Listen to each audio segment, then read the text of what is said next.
may be seated. The Most Honorable Andrew Holness, Prime Minister and Minister of Economic Growth and Job Creation. Honorable Xavier Main, Member of Parliament, St. Anne Southwestern.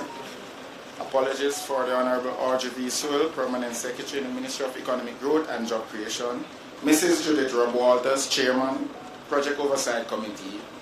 Members of the St. Anne Municipal Corporation, Reverend Lenworth Sterling from the Redemption Faith Tabernacle.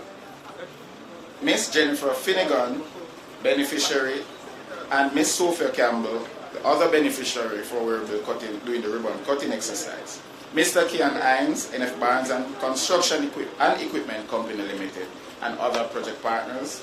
Members of the new social housing team from the Ministry of Economic Growth and Job Creation. Members of the media, ladies and gentlemen, a pleasant good morning. Morning, ladies and gentlemen. Morning. We are here this morning to join in the handing over ceremony of this beautiful 3-bedroom unit to the well-deserved beneficiary, Miss Jennifer Finnegan, under the new social housing program. And at this time, I will invite Reverend Sterling to invite God's presence in our midst.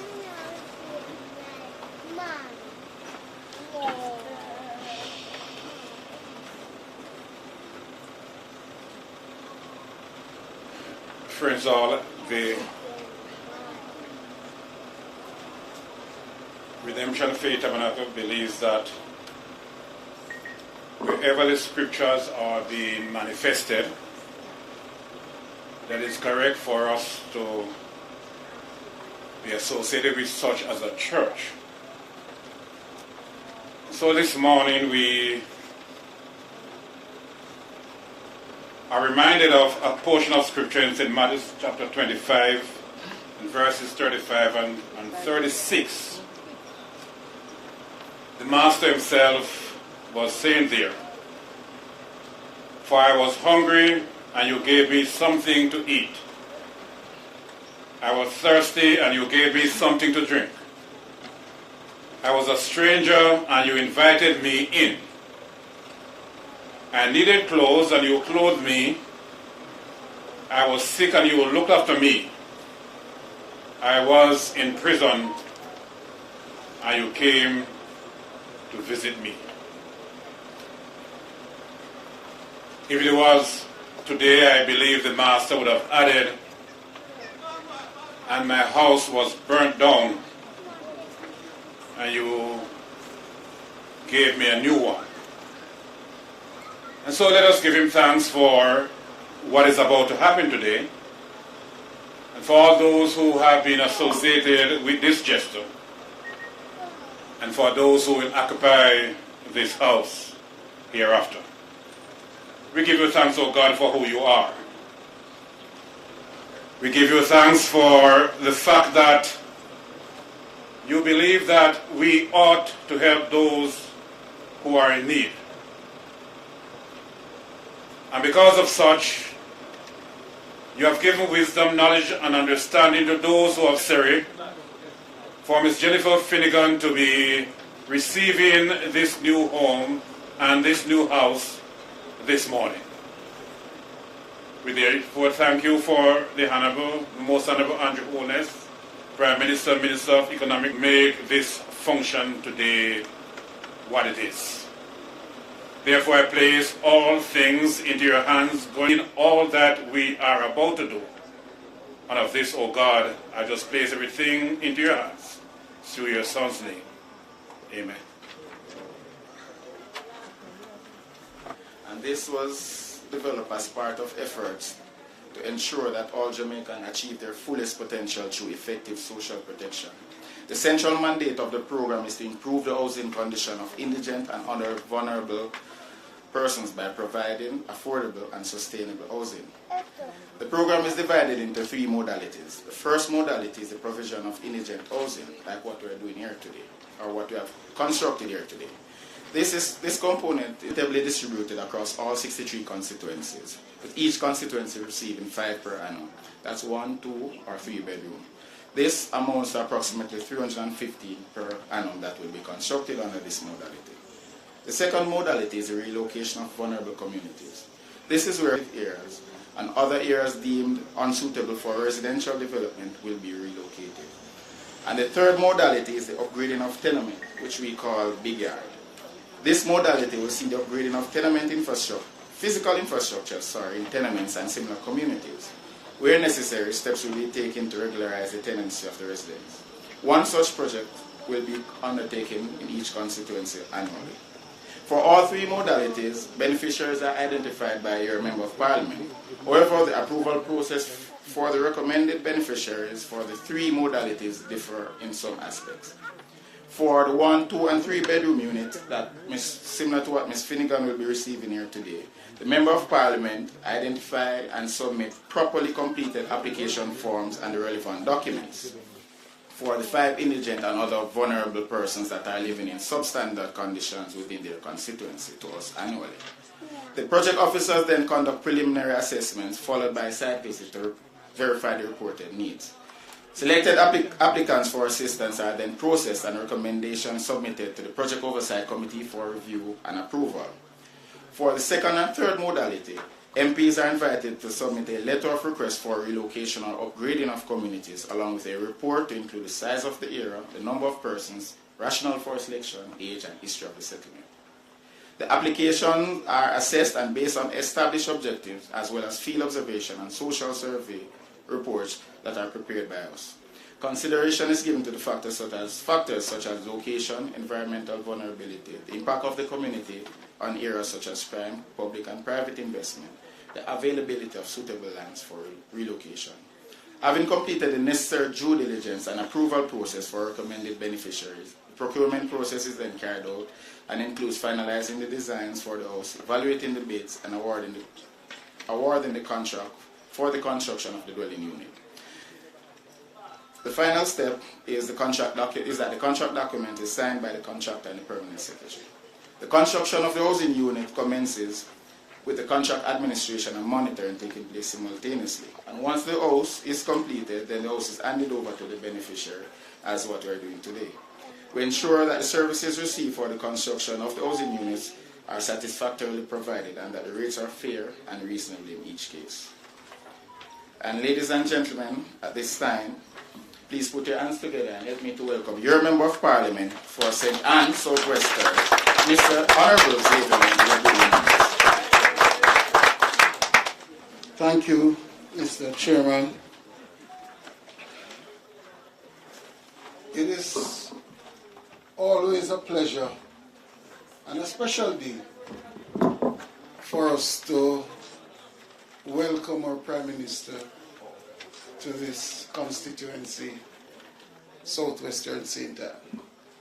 In fact, PM, I was at the football match last night in Alexandria, about 10 o'clock, and I was engaged by a group of youngsters who gave me a message, and I mean, I know it's a message that may have extended even beyond those who were communicating it to me, sir, that they're feeling your love, but in these parts, they would want to see a little more of. Yes.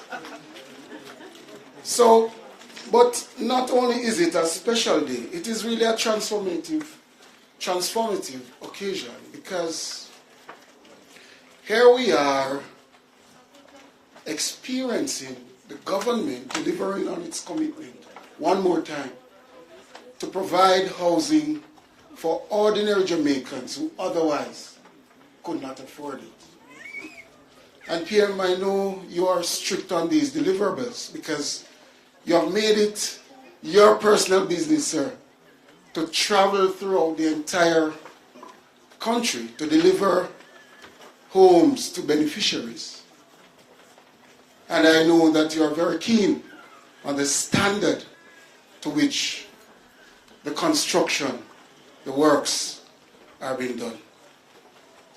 And this initiative by the government is a very impactful social program. I may say, since my time, this is perhaps the most impactful social program I have seen being rolled out by any government, because it represents a deliberate and targeted effort on the part of government to reduce inequality and break the cycle of intergenerational poverty. There are many persons who can only dream of sleeping or living in a comfortable home. Many persons are now experiencing that as a reality. And I know today, Jennifer and Sophia, you too will be experiencing the comfort of a good home for yourself and for your family. And I know both of you, the circumstances are very different. Jennifer, I remember, I don't know if it's 2017 or 2018, but I saw the pain and suffering you experience as a result of that destruction by fire. Sophia, I know the regular flooding in Cave Valley, it never spared you. The frequent dislocation and discomfort. And I know your daughter that attends Knox College, who is doing so well. I know with this new home it will provide her with the comfort that she can even achieve greater excellence. But you know, as Member of Parliament, it didn't take long for me to understand why the greatest request for help through my office is always for building material. Economic makeup of this parish. St. Anne, you recognize that in the southern parts here, the poorest communities are located. In fact, the poverty map of Jamaica will say to you that some of the poorest communities in Jamaica are right here in southwestern St. Anne. But the good thing, however, is that this constituency has received the greatest concentration of government support since 2016, when this government first took over. We still have bad roads, but no longer roads is the... Armadale has been developed and renovated and is now offering training for persons who seek certification with heart. Our recreational and sports facilities are being developed. In fact, last night it was after 10 in Alexandria. I was there when the second match was being played. The farmer program, the overseeing their lives of themselves and their families. But PM, we have a problem. There are persons who are desperate for housing, and they will never be able to qualify for housing under this social housing program, particularly those who have gone out and have attained tertiary education. We continue to lose them, sir, because this constituency remains perhaps the only constituency without a formal housing settlement. Added to that, the water situation has not helped us. Many communities are talking about moving their water levels from 70% to greater, while we still remain at water levels under 3%. We are desperate for our water levels to move beyond what it now is. The absence of water is tantamount to an impediment to our economic prosperity. So PM, as the government fulfill its commitment to build 70,000 houses, I want to say to you on behalf of the people that we have lands here. We have people who have contributed to the NHT for many, many, many years. And they have not been able to realize a benefit through the National Housing Trust. We have people who are ready, willing, and able to buy, sir. So, as the minister, you're not only the Prime Minister, you're the Minister of Water and the Minister of Housing. Who better to complain to? So I say to you, sir, as we fulfill this mandate, we are ready. The demand is here, and we are seeking to participate in those 70,000 houses. Thank you.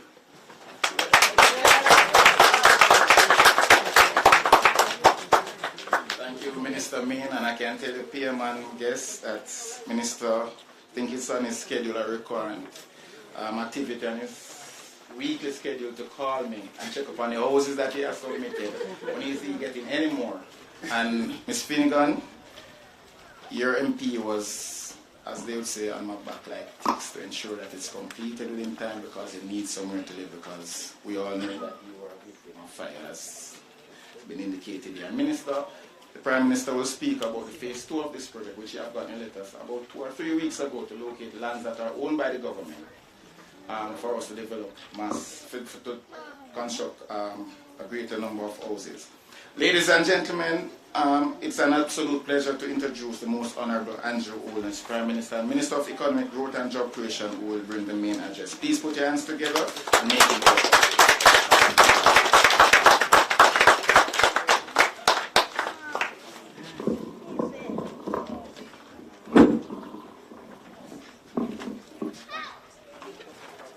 Good morning, everyone. Good morning. Let me thank you for your patience. My arrival was delayed, believe it or not. I had some vehicle troubles.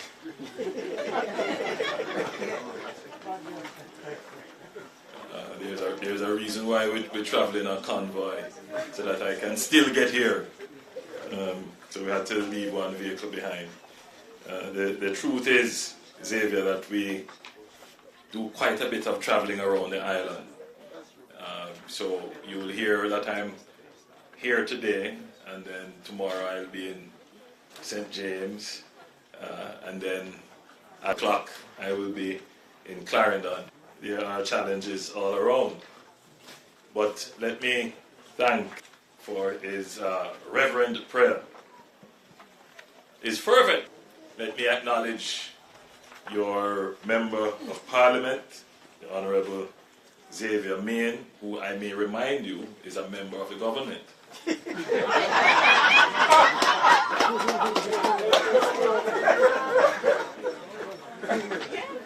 In case you forgot. I tell you,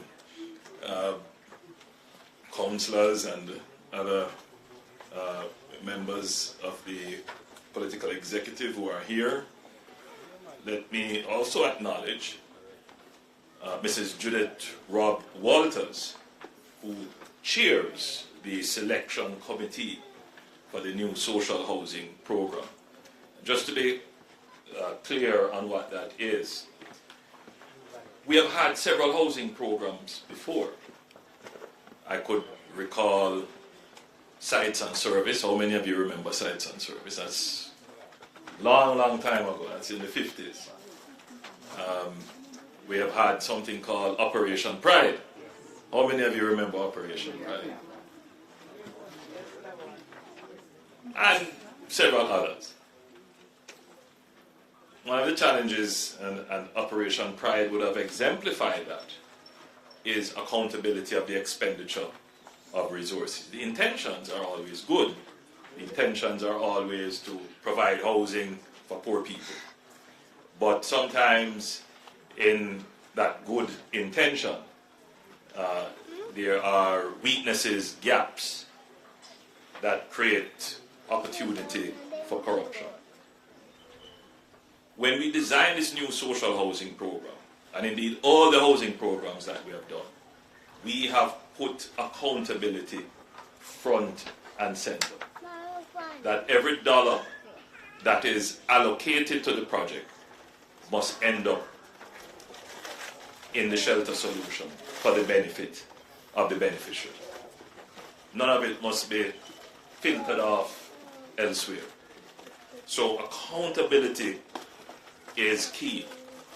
Mrs. Rob Walters is our principal financial officer for the Ministry of Economic Growth and Job Creation. So she makes sure that every cent that is allocated for a purpose goes for that purpose.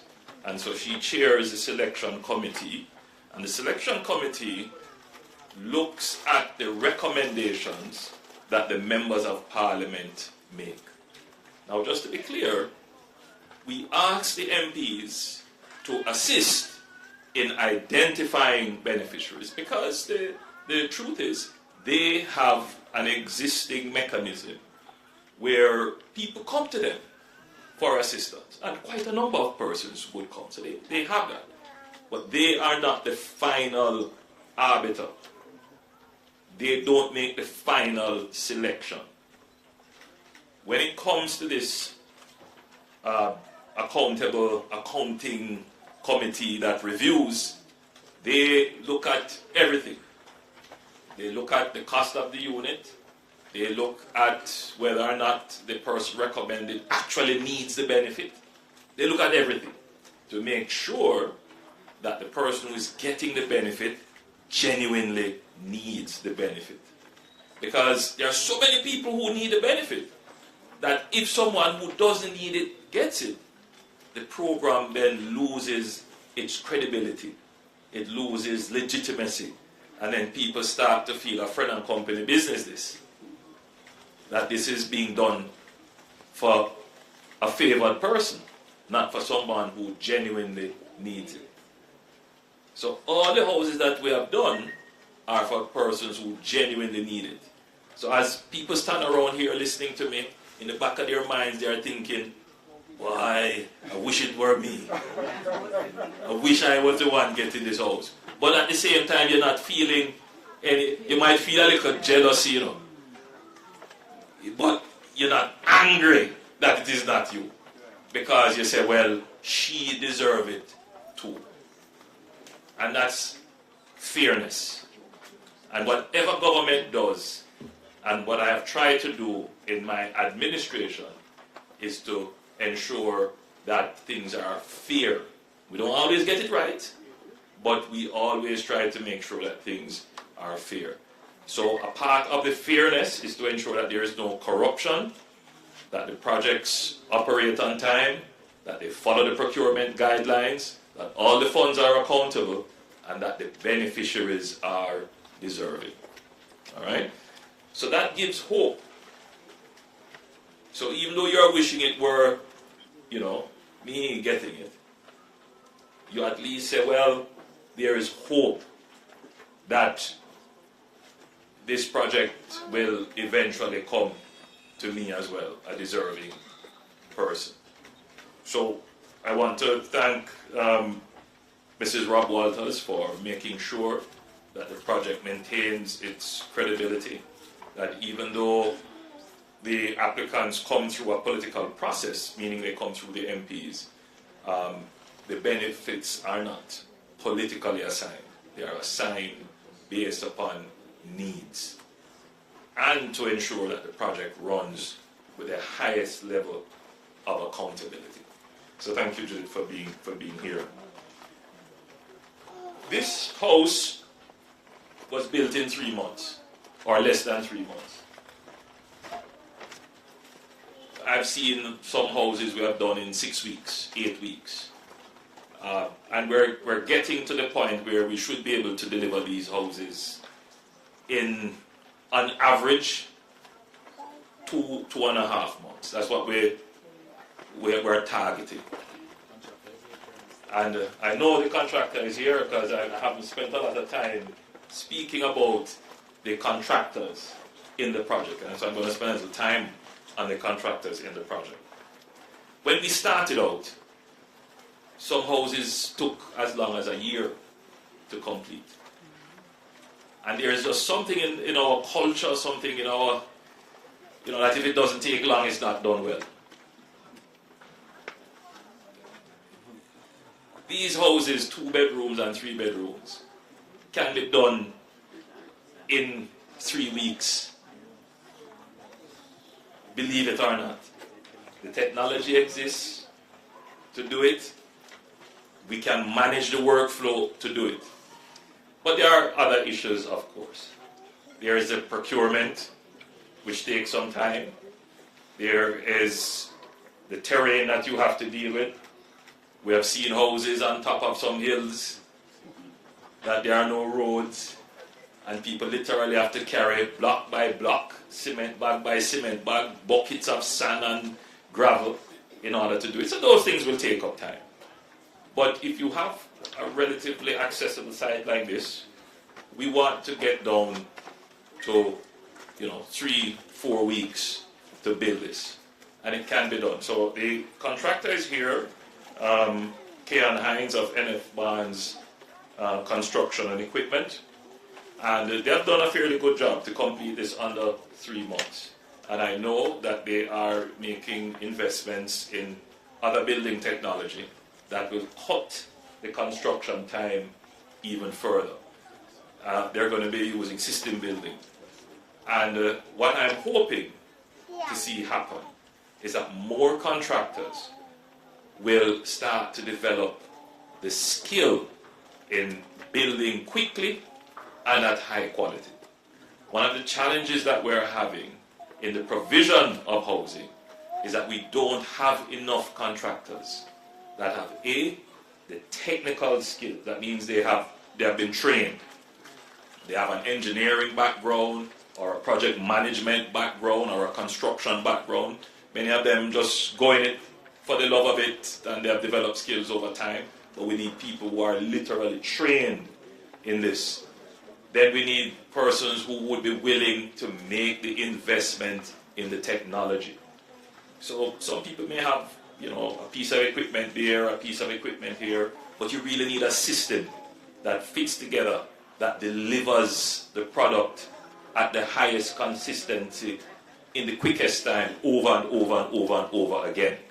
And we're seeing that there is a new generation of contractors emerging who understand that, who understand the intricacies of contracting, and who understand that it is also technology-based and it is systems-based. And they understand that they have to deliver at a high quality. This program is trying to build a pool of these contractors that we can rely on to deliver the projects timely and efficiently at the price points that would make them affordable. So I want to commend the contractor on this project, NF Barnes Construction and Equipment, for getting the job done in a relatively short period of time. Time is important not just because of the efficiency, but the beneficiary that is going to get the house today, Jennifer Finnegan. Jennifer, you were burnt out, and 3 of your 5 children live with you, and your situation is such that, having been burnt out, you had to be, as we say in Jamaica, catching with friends and your employers. So the longer it took for us to deliver the benefit to you, the more discomfort you would have had to experience. So the efficiency is also to ensure that we can treat with the discomfort and the suffering that the beneficiaries are going through. So it's important that the contractors also approach their job with a certain empathy for the people who have been suffering. So time is genuinely, sir, of the essence in these matters. So, Jennifer, I'm very happy for you. I'm very happy for you. So this is all that was left of your home after the fire, and now this is what you will have. A lovely 3-bedroom unit, 3-bedroom, and I gather that the 3-bedroom unit costs about 6, is it 6? About 6.5 million. 6.1?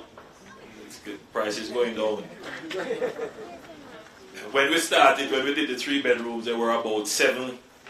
We did some at 8. But now, because we have got more efficient, we're taking less time, and this is a relatively flat site, the price has come down. Now, just to be clear, this unit is being given to you, but it is not free. This unit is costing the people of Jamaica, the taxpayers of Jamaica. But the taxpayers of Jamaica agree that no citizen should live below a certain standard of shelter. All of us in here agree that, you know, the standard of your shelter should be enough to ensure that your children can live in relative comfort, they can do their homework. If rainfall or breeze blow too hard, you can withstand the elements. Now, we are estimating that there are about, you know, between 6,000 and 10,000 Jamaicans who live in substandard housing conditions. We're going to be doing a census, and the census takers are going to come around in your community. They're going to come in September, early September. And when they come, they're not just going to check how many people live in the yard, they're also going to look at the quality of housing. So don't be afraid to give them the information that they ask for. That information will help us to develop policies that will benefit you. Now, what is the thing about it? People who are living in the worst housing in Jamaica, most of them are not working. Most of them have no income. And most of them are earning minimum wage. They would not be able to pay a mortgage. But, as I said, our social conscience, what all of us agree is that no one should be living below a certain standard. So that means that any government should be working to provide housing for those persons who we consider to be the most vulnerable. If rain fall, them get wet. If breeze blow, them house tumble down. It's just one room with 6 of them. How those children go and learn? So our society has set the standard, and the government is working towards achieving that. Now, it's a whole heap of money that to just, you know, build 10,000 houses and give them away for free. So there are strategies and other modalities that we will be pursuing. Now, so far, we have just launched this program, and for this year, we should have about 365 units we should build. Already we are at about 89 built and delivered, and more are being built almost every week. So it will take us a little while to get to the between 6,000 and 10,000 people. But we are increasing our capacity. I'm very satisfied with how the program is working. And very soon, we would be able to do 500 a year, and then we can increase that up to 1,000 a year. So within a decade, that's 10 years, look long, but within 10 years, if the program continues, we should be able to address this housing situation affecting the worst. But the situation will get better, because as the economy grows and people get employed, they don't have to rely on social housing. So that number will become less. But what I want you to take hope in is that the government has started a program to address it. We are becoming more efficient, we are becoming more agile, and we are expanding our capabilities so we'll be able to provide more. When I started out this program, I used to hand over one house every week. Then 2 months ago, 3 months ago, I did sometimes 1, sometimes 2. A month ago, I did 3. Today, I'm handing over 6 houses one time. So the program is developing capacity and speed, which is good. So we may not be able to address everybody all at once, but have faith, it is being done. right? And it is being done without any criticism of corruption, without any criticism of waste, without any criticism of favoritism. The program is working in your interest. So, I'm here today to say to you, yes, times are hard. Things rough. Inflation a beat all the way. Fuel and food prices moving like crazy. And there are those who would say to you, give up hope, blame the government, and create chaos. That's not going to work. In these difficult times, what you want is steady management, steady leadership.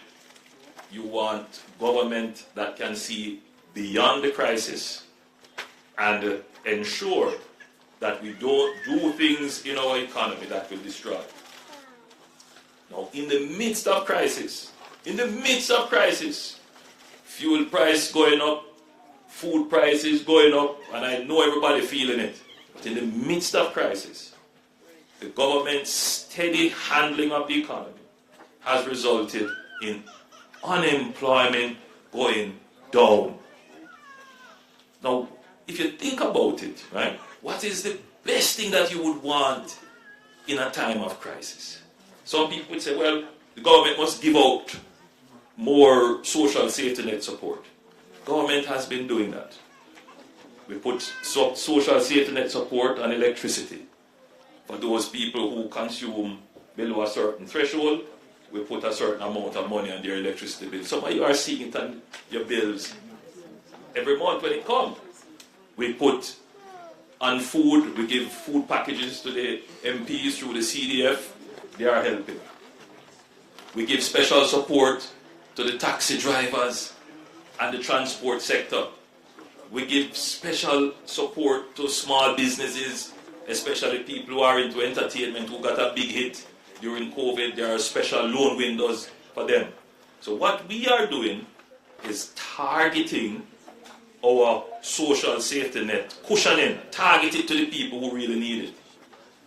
But the biggest help that I'm sure every independent Jamaican would want is that in the time of crisis, if you are not employed, you don't have income, the best thing for you is to get a job and get some income.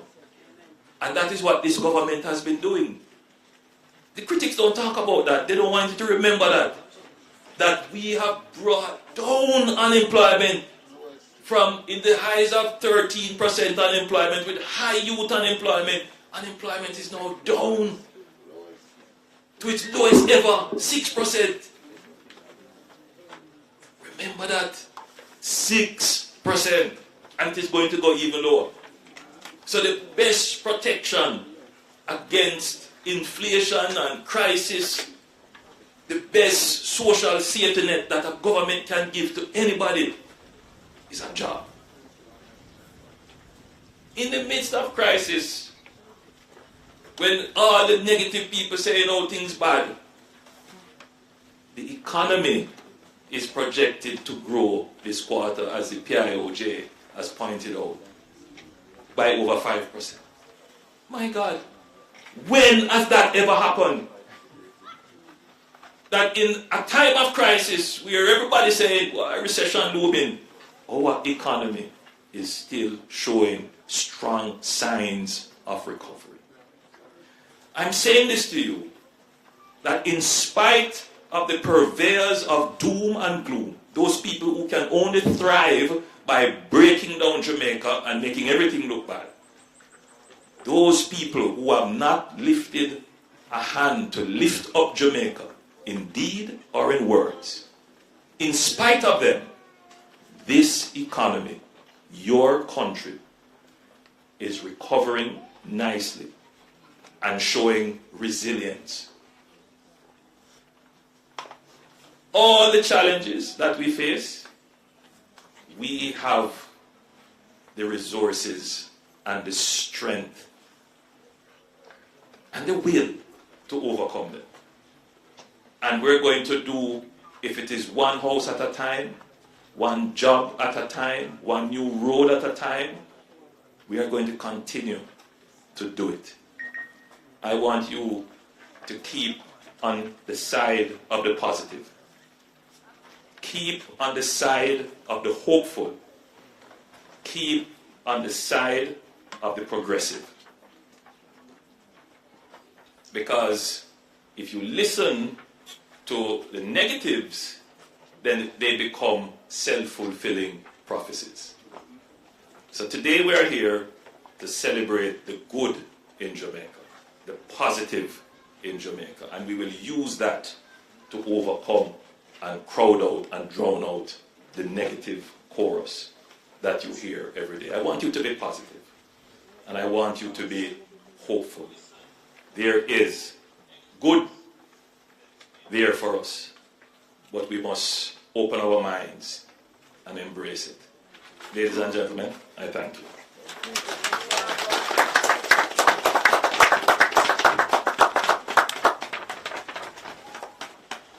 Thank you, Prime Minister. And indeed, we will have hope because we know, and through this program, Prime Minister, although we have to come to the Project Oversight Committee and PFO with very strong justifications as to why she should get a 3-bedroom and not a 2-bedroom, because PFO is like binary. She only sees 0 and 1. Figures, figures, figures. So we have persons from our trust, Labour and Social Security, NHT, that from the social part of NHT that will say no, PFO, we can't have the different genders in the same room growing. She has 4 or 5 kids, PFO, no. PFO say, well, they're over 18. Say, no, PFO, we can't push them out in the world like that. We have to nurture them some more, to be able to go to school and so on. So, Prime Minister, there is hope, and we are revving up the program because I think Mr. Hines will be doing that system, dropping it next Thursday in St. Andrew Eastern, and it should take about 2 weeks. And you can probably hand over that. That will be the first bit of that type of building systems, and we'll be doing a lot more. But as you know, the terrain, that's a constraint to do it in most areas. 10 per yes. It will take about 2 or 3 weeks. So we urge you again, Minister, to send in your names for the phase 2. We are waiting because at that point, Prime Minister, we can do, let's say, 25 or 30 or 40 one time, depends on the size of the land, and quickly. And it will be more cheaper, much more cheaper because of the economy of scale and so on for the contractors. And ladies and gentlemen, at this time I invite Ms. Finnegan, the beneficiary and lady of the moment, to move the vote of thanks.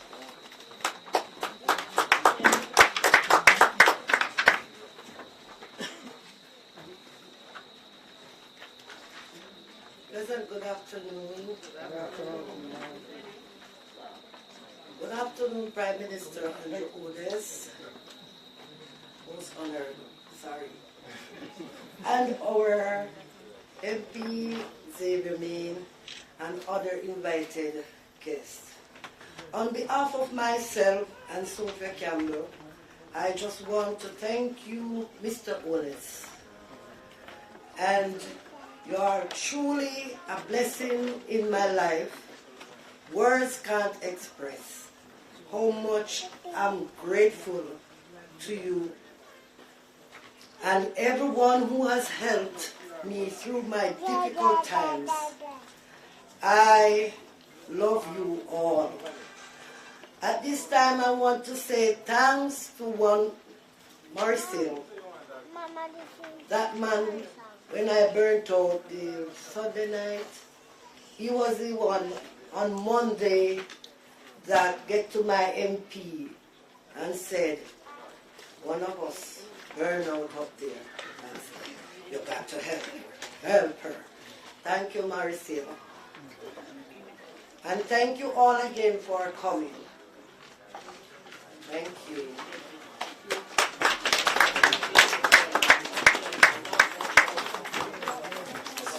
We are most happy for you, and we are certain that, as the Prime Minister said, you will enjoy your new home and continue to be model citizen. And there's a symbolic social contract, Prime Minister, that we expect the beneficiary to sign to remain or continue to be a model citizen in the community, your parish, and your country. Ladies and gentlemen, thank you for your attendance and participation here today. We have come to the end of this part of the program, and we'll join the Prime Minister, Member of Parliament, Mrs. Rob Walters, and Ms. Finnegan in the ribbon cutting exercise. Once again, thank you, and may God continue to bless you.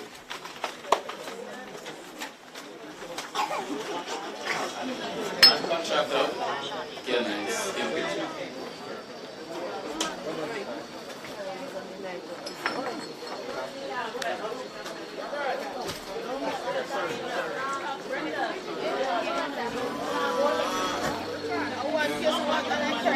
What's a cable? 2 Are you say run? Push the Any effort. Excuse me, no pagans. Now seek validation. Those are not admiration. Come to my patrons. Boasting about Abrams. Because over Abrams. But it's a thing of the same one. Because of a street pass. Why own a Ferrari? We know where to park it. Why shop a Louis V? There is a darling.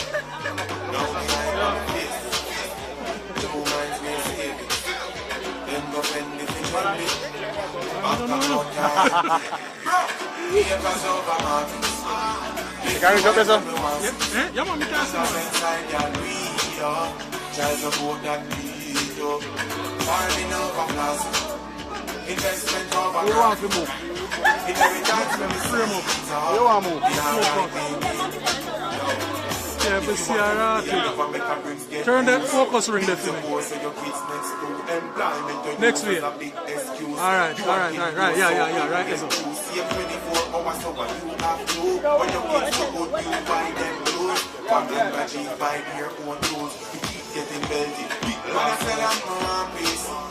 Nobody watch on me glass me. Soon starts up like Walgreens. Some guys when I'm not them beans them out of a burger, go put on my man. You want, sir. And it's a bait from me, bill from a puller. Said here it is expensive, supplying them for good. Acres over markets. Lick me wife when me want some. Cause inside y'all video. Try to vote that video. Farming over plastic. Investment over graphic. Inheritance from the seeds. We are right, baby. Do the earth empty. Still watch how me spend it. Budget 9 to 12 working. Millions when them get big. Build up a ranch and rent it. Ground produce most plenty. Ice party vending. Each cup cost empty. Partner jam me fix mine. Invest back in a Bitcoin. Blockchain virtual gold. Demand inflating time.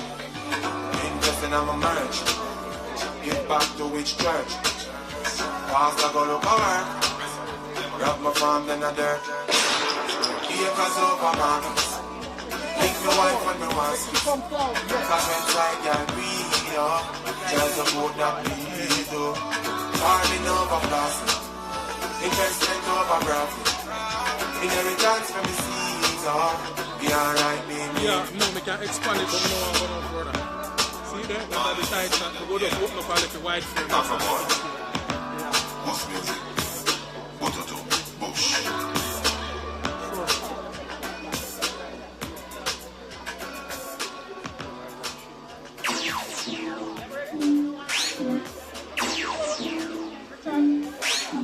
Oh yeah. That's it.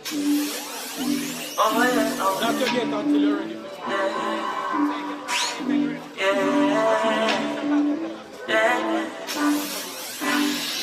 Roll out the good at the tree.